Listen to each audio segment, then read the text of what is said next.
12월 14일 말씀 묵상입니다. 오늘 말씀은 로마서 1장 8절부터 17절까지 말씀입니다.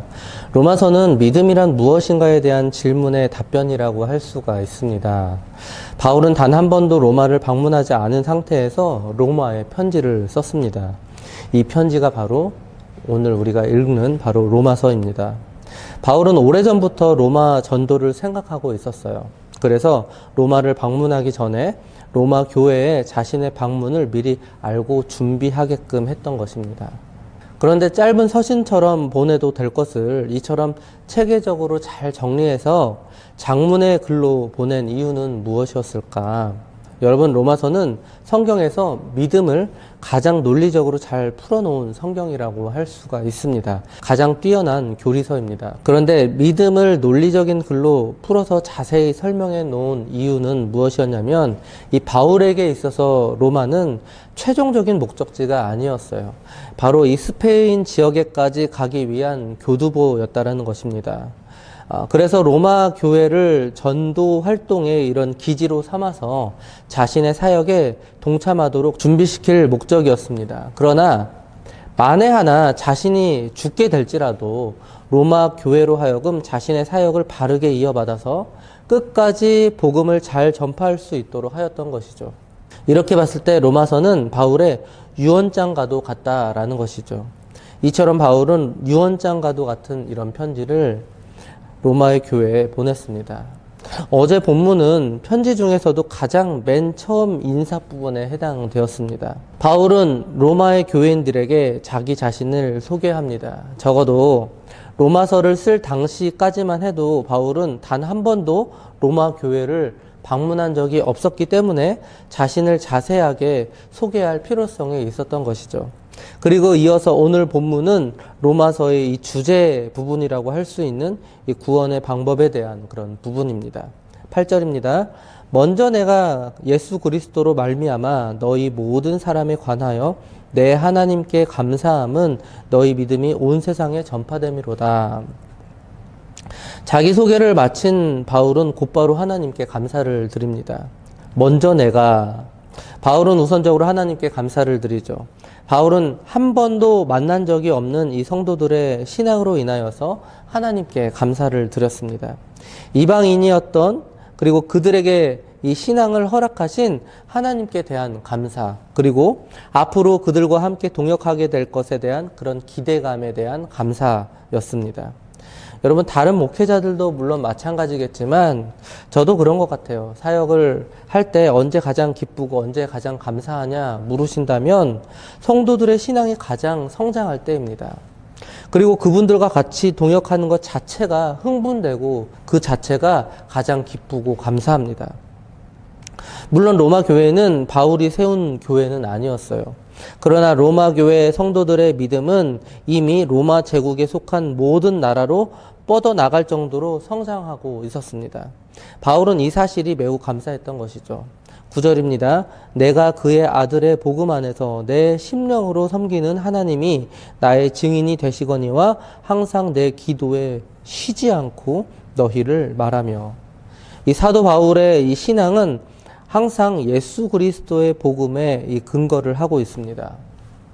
여기에서도 정확히 기록이 되어 있습니다. 그의 아들의 복음 안에서, 그의 복음은 이처럼 언제나 예수 그리스도를 기초로 하고 있습니다. 그리고 여기서 정말 놀라운 점을 발견하게 되는데요. 바울은 그동안 자신이 이 교회를 개척하고 나서, 그리고 그 이후에 그 교회를 떠난 뒤에도 항상 그 교회를 놓고 중보 기도하였습니다. 성경의 여러 부분에서 이 점을 확인할 수가 있는데요. 그런데 오늘 본문의 이 로마 교회는 바울이 전파한 복음으로 세워진 교회가 아니었어요.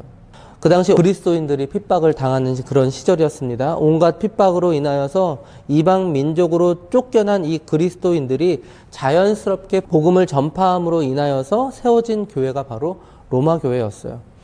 그럼에도 불구하고 이 바울은 로마 교회를 놓고 계속해서 기도했다라는 것입니다.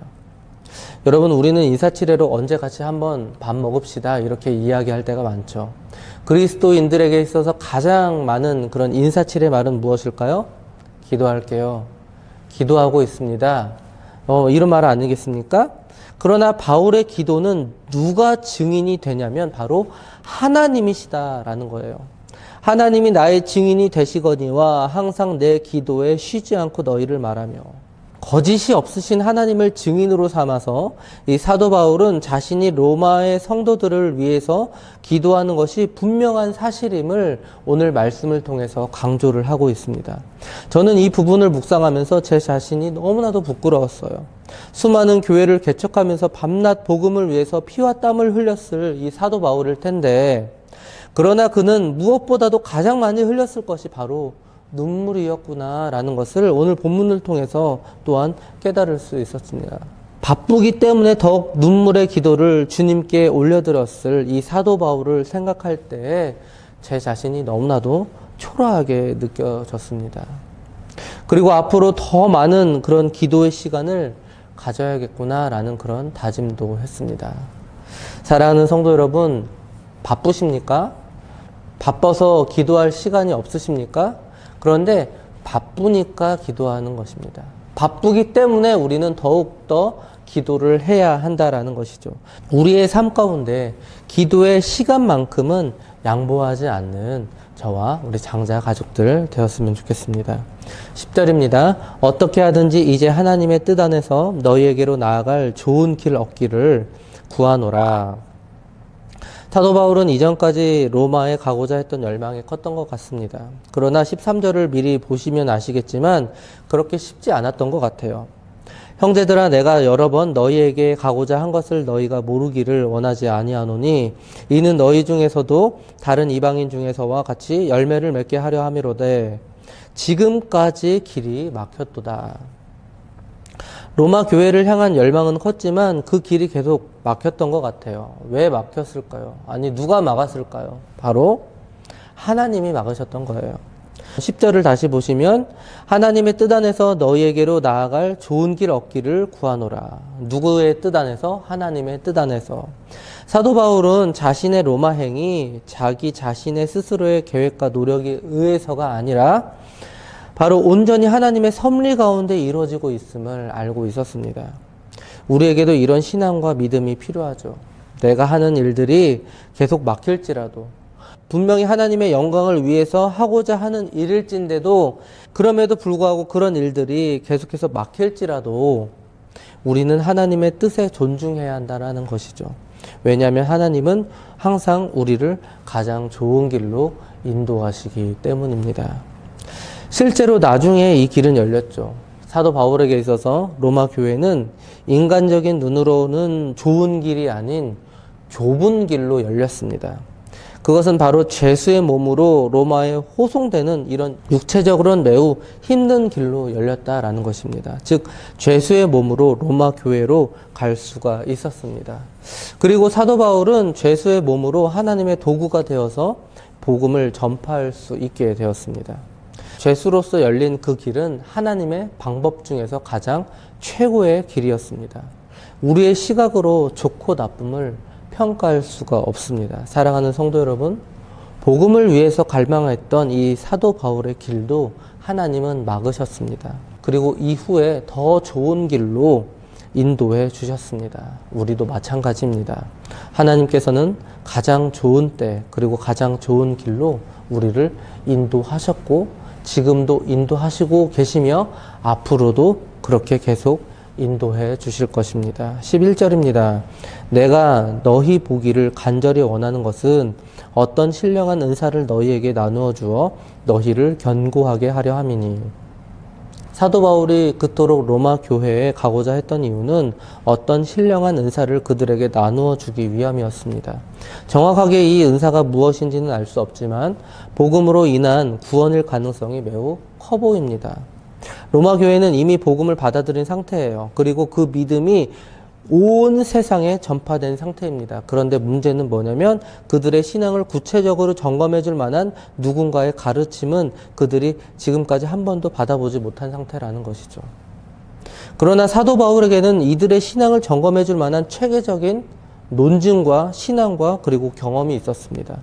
그 교리적인 가르침을 그들에게 해주고 싶었던 것이죠. 나누어 주어 너희를 견고하게 하려 함이니. 그러나 그 일을 행하는 주체자는 사도 바울이 아니었습니다. 직접 가르치는 그 주체자는 누구냐?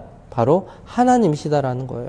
복음의 길을 허락하시는 이가 하나님이셨듯이 은혜와 은사를 나누어 주시는 이도 하나님이시고 견고하게 하시는 이도 분명히 하나님이시다라는 사실입니다. 12절입니다. 이는 곧 내가 너희 가운데서 너희와 나의 믿음으로 말미암아 피차 아니함을 얻으려 함이라. 바울을 통해서 로마 교회가 견고케 된다면 로마 교회에게도 유익이 되겠지만 사도 바울에게도 유익이 됩니다. 왜냐하면 서로의 믿음 안에서 위로와 격려를 받기 때문이죠. 이 일로 인하여서 사도 바울 자신도 더욱더 힘을 얻고 위로를 받게 될 것입니다. 또한 이 일은 앞으로 하나님의 일을 감당하는 데 있어서 더욱더 큰 도움이 될 것입니다. 그런데 하나님은 지금 당장 그 길을 바울에게 열어주지 않으셨습니다. 13절을 다시 한번 볼게요. 형제들아 내가 여러 번 너희에게 가고자 한 것을 너희가 모르기를 원하지 아니하노니 이는 너희 중에서도 다른 이방인 중에서와 같이 열매를 맺게 하려 함이로되 지금까지 길이 막혔도다.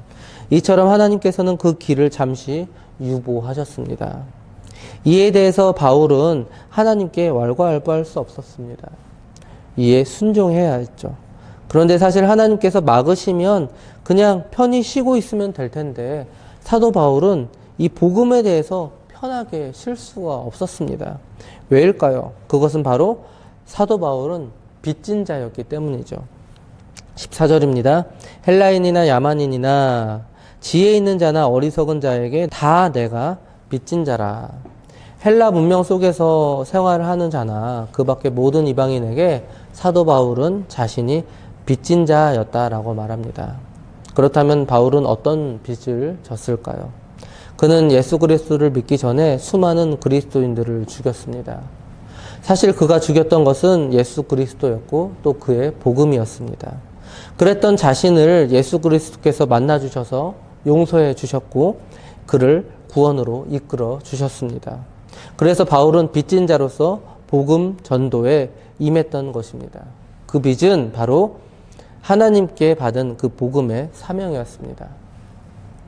율법적으로 여러분 성경에서 보면 빚을 갚지 않으면 어떤 형벌을 받았냐면 매우 중한 형벌을 받았습니다. 바울도 마찬가지예요. 이 빚을 갚지 않으면 자기에게 화가 있을 것을 고백하기도 했습니다.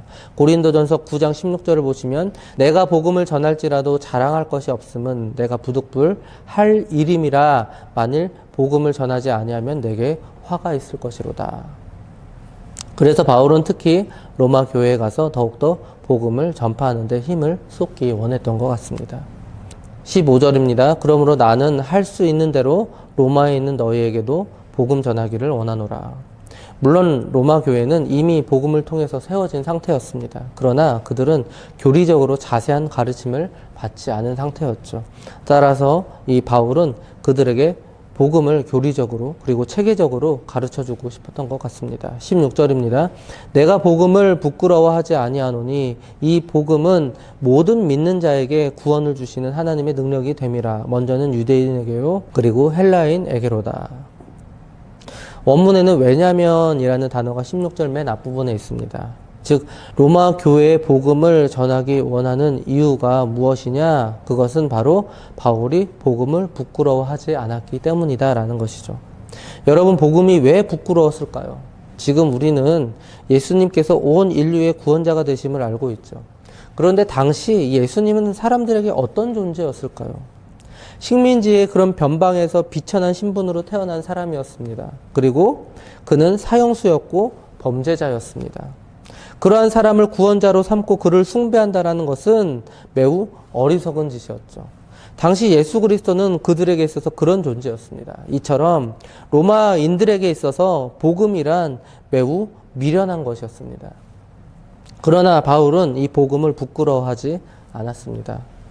바울은 예수 그리스도를 믿는 이 복음만이 인류를 구원으로 이끄는 유일한 길이었음을 확신하고 있었기 때문이죠. 먼저는 유대인에게요 그리고 헬라인에게로다. 이 복음은 가장 먼저 유대인을 대상으로 전파되었고 그 이후에는 바로 전 세계 만민으로 뻗어나가게 될 것입니다. 마지막으로 17절입니다. 복음에는 하나님의 의가 나타나서 믿음으로 믿음에 이르게 하나니 기록된 바 오직 의인은 믿음으로 말미암아 살리라 함과 같으니라. 믿음으로 믿음에 이르게 하나니.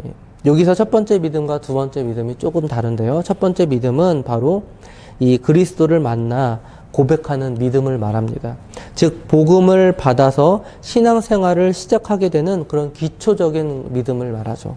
이런 믿음으로 믿음에 이르게 된다. 이 두 번째 이 믿음은 믿음의 방향을 포함하는 믿음이에요. 즉 믿음을 가지게 된 성도가 앞으로 지향해야 할 그런 믿음의 상태를 말해줍니다.